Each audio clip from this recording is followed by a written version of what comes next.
हाँ, ये रिंग अच्छी है, बीवी को पसंद भी आ जाएगी। अरे यस सर, आपकी चॉइस बहुत अच्छी है और ये डिजाइन भी नया है। डिजाइन नया है वो तो ठीक है, लेकिन सोने की प्योरिटी का प्रूफ कहाँ मिलेगा? बनिए एक जागरूक ग्राहक। आज ही डाउनलोड कीजिए BIS केयर ऐप। सोना खरीदने से पहले BIS केयर ऐप पर HUID कोड अवश्य वेरीफाई करें। नमस्कार, ये आकाशवाणी चंडीगढ़ है। अब आप प्रतिका से प्रादेशिक समाचार सुनिए। पहले इस बुलेटिन के मुख्य समाचार। राष्ट्रपति द्रौपदी मुर्मू ने आज नई दिल्ली में 69वें राष्ट्रीय फिल्म पुरस्कार प्रदान किए। हरियाणा सरकार ने दिल्ली आगरा रेलवे लाइन पर 2 मार्गीय रेलवे ऊपरगामी पुल के निर्माण को स्वीकृति दी। हरियाणा के गृह मंत्री अनिल विज ने अंबाला साहा सड़क मार्ग पर पैदल स्वचालित ऊपरगामी पुल का शिलान्यास किया। हरियाणा सरकार ने हरियाणा कौशल रोजगार निगम के माध्यम से अनुबंध आधार पर नियुक्ति संबंधी प्रक्रिया जारी की और हरियाणा में बेरोजगारी दर घटकर 6.5% हुई।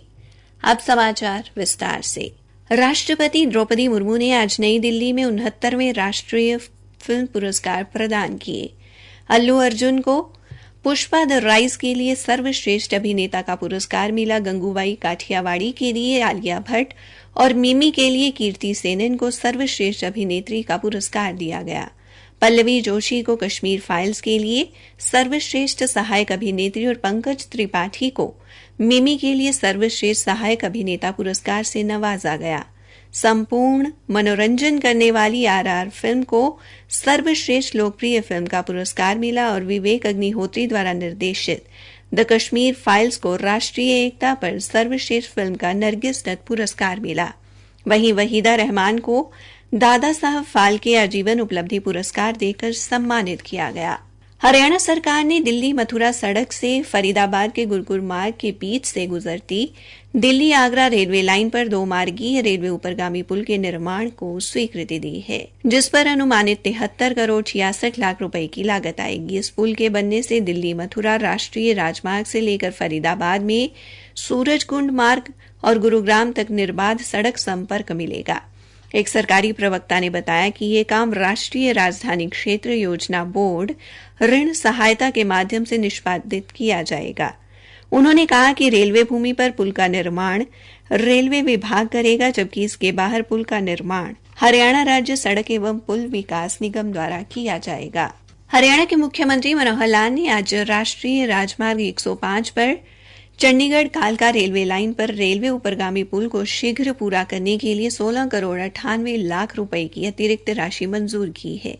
अब निर्माण कार्य का कुल संशोधित अनुमान लगभग 38 करोड़ 71 लाख रुपए होगा। सरकारी प्रवक्ता ने बताया कि पिंजौर में जनता की सुविधा को ध्यान में रखते हुए ये मंजूरी दी गई है। उन्होंने बताया कि पुल का 70% काम पूरा हो गया है।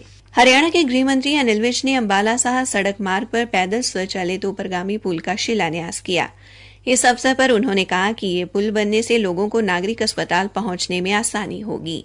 लोग हिल मार्ग से चढ़कर सीधा अस्पताल पहुंच सकेंगे। पुल पर 2 करोड़ रुपए की लागत आएगी। उन्होंने ये भी बताया कि नगर परिषद एवं लोक निर्माण विभाग द्वारा 110 करोड़ 31 लाख रुपए की लागत से कुल 277 सड़कें बनाई जा रही हैं, जिनका काम बीती रात से शुरू हो गया है। आकाशवाणी चंडीगढ़ के समाचार सेवा प्रभाग द्वारा मेरी माटी मेरा देश अभियान के तहत शुरू की गई प्रश्नोत्तरी प्रतियोगिता का आज का प्रश्न है, स्वतंत्रता सेनानी रामकृष्ण खत्री द्वारा लिखित पुस्तक का क्या नाम है? प्रश्न एक बार फिर से सुन ले। स्वतंत्रता सेनानी रामकृष्ण खत्री द्वारा लिखित पुस्तक का क्या नाम है?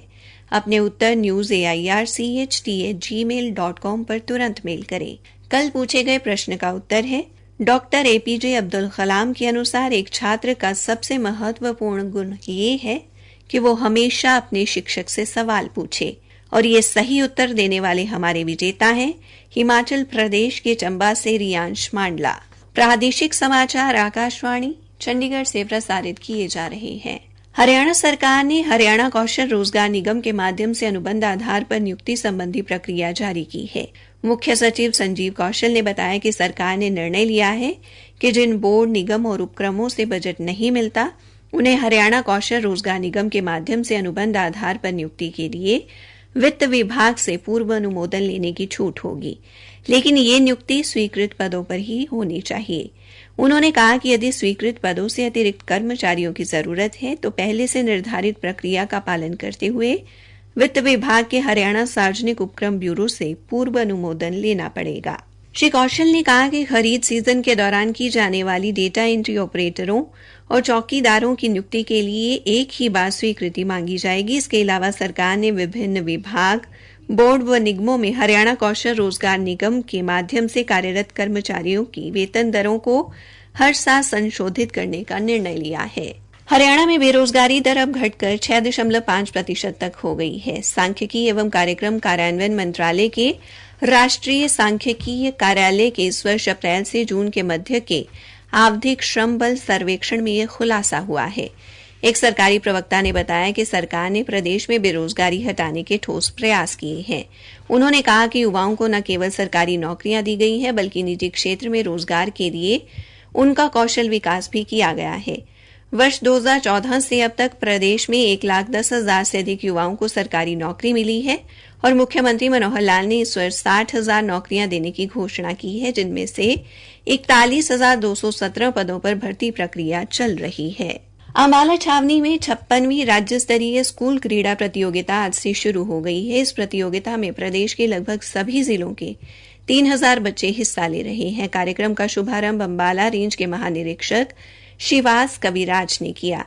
समारोह में फुटबॉल, योगा, हॉकी, बैडमिंटन एवं तैराकी फेडरेशन के अध्यक्ष राजेंद्र विज विशिष्ट अतिथि के तौर पर शामिल हुए। अम्बाला में लड़कियों के अंडर 14, 17 और अंडर 19 मुकाबले होंगे। हरियाणा में सीईटी ग्रुप डी लिखित परीक्षा कुल 13,536 पदों के लिए 798 परीक्षा केंद्रों पर होगी और इसमें 13,75,151 उम्मीदवार भाग लेंगे। परीक्षा आगामी 21 और 22 अक्टूबर को सुबह 10 बजे से 11:15 तक और दोपहर 3 बजे से 4:45 बजे तक 2 सत्रों में आयोजित की जाएगी। सरकारी प्रवक्ता ने बताया कि उम्मीदवारों के लिए चंडीगढ़, हरियाणा के 17 जिलों में परीक्षा केंद्र स्थापित किए गए हैं। प्रवक्ता ने बताया कि मुख्य सचिव संजीव कौशल के सभी उपायुक्तों को निर्देश दिए हैं कि शारीरिक रूप से दिव्यांग उम्मीदवारों द्वारा उपयोग किए जाने वाले ट्राईसाइकिल और परिवहन के लिए अन्य साधनों को परीक्षा केंद्रों के कमरों तक निर्बाध पहुंच सुनिश्चित की जाए। मुख्य सचिव ने प्रश्न पत्र लाते एवं ले जाते समय पर्याप्त सुरक्षा व्यवस्था सुनिश्चित करने और प्रत्येक परीक्षा केंद्र में सीसीटीवी कैमरे लगाए जाने व नियंत्रण कक्ष स्थापित करने के निर्देश दिए हैं। हिसार के गांव भवाना में आज विश्व कुश्ती चैंपियनशिप के कांस्य पदक विजेता अंतिम पंघाल के सम्मान में समारोह का आयोजन किया गया। इस अवसर पर ऊर्जा मंत्री रणजीत सिंह ने अपने संबोधन में कहा कि हरियाणा के ग्रामीण अंचल में प्रतिभा की कोई कमी नहीं है। जीवन में आगे बढ़ने के लिए प्रतिस्पर्धा की भावना का होना जरूरी है और वो खेलों से आती है। गौरतलब है कि इस चैंपियनशिप में 19 वर्षीय खिलाड़ी अंतिम पंघाल ने कांस्य पदक जीतकर पेरिस ओलंपिक के लिए अपना स्थान पक्का किया है। महिला एवं बाल विकास मंत्रालय के सहयोग से 3 अक्टूबर से शुरू हुआ केंद्रीय रिजर्व पुलिस बल की महिला बाइकर्स के एक समूह का जन जागरण अभियान यशस्विनी आज सोनीपत पहुंच गया। इस अवसर पर केंद्रीय रिजर्व पुलिस बल के क्षेत्रीय महानिरीक्षक जसबीर सिंह संधू ने कहा कि यह अभियान नारी सशक्तिकरण में एक मील का पत्थर साबित होगा। उन्होंने कहा कि इस तरह के अभियान से महिलाओं को सेना व अर्धसैनिक बलों में भर्ती होने के लिए प्रोत्साहन मिलेगा। श्री संधू ने कहा कि प्रधानमंत्री नरेंद्र मोदी द्वारा महिला सशक्तिकरण के क्षेत्र में उठाए गए कदमों से महिलाओं की दिशा और दशा में बहुत सुधार हुआ है। इस अवसर पर श्री संधू ने महिला बाइकर्स का भी हौसला बढ़ाया। इस अवसर पर बेटी बचाओ बेटी पढ़ाओ तथा एक भारत श्रेष्ठ भारत के विषय पर रंगारंग सांस्कृतिक कार्यक्रम की प्रस्तुति भी दी गई। अंत में मुख्य समाचार एक बार फिर। राष्ट्रपति द्रौपदी मुर्मू ने आज नई दिल्ली में 69वें राष्ट्रीय फिल्म पुरस्कार प्रदान किए। हरियाणा सरकार ने दिल्ली आगरा रेलवे लाइन पर 2 मार्गीय रेलवे ऊपरगामी पुल के निर्माण को स्वीकृति दी। हरियाणा के गृह मंत्री अनिल विज ने अंबाला साहा सड़क मार्ग पर पैदल स्वचालित ऊपरगामी पुल का शिलान्यास किया। हरियाणा सरकार ने हरियाणा कौशल रोजगार निगम के माध्यम से अनुबंध आधार पर नियुक्ति संबंधी प्रक्रिया जारी की और हरियाणा में बेरोजगारी दर घटकर 6.5% हुई। इसी के साथ ये समाचार बुलेटिन समाप्त हुआ।